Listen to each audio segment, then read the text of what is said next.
आबदाए Hormuz की बंदिश के बाद मुत्तहदा अरब अमारात की ओपेक से अलहदगी ने तेल की कीमतों को पर लगा दिए। कीमत 7 अप्रैल के बाद सबसे ज़्यादा बुलंद सतह पर पहुंच गई। ब्रेंट क्रूड ऑयल की कीमत $3.37 बढ़कर $111.60 फी बैरल तक जा पहुंची। कीमत में 3% से ज़ायद इजाफा रिकॉर्ड किया गया। अमरीकी खाम तेल WTI की कीमत $3.72 फी बैरल बढ़ गई।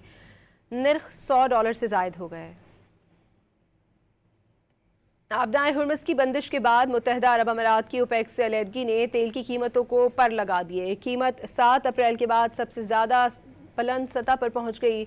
ब्रेंट क्रूड ऑयल की कीमत $3.37 बढ़कर $111.60 फी बैरल तक जा पहुंची। कीमत में 3% से ज़ायद इजाफा रिकॉर्ड किया गया। अमरीकी खाम तेल WTI की कीमत $3.72 फी बैरल बढ़ गई। निर्ख $100 से ज़ायद हो गए।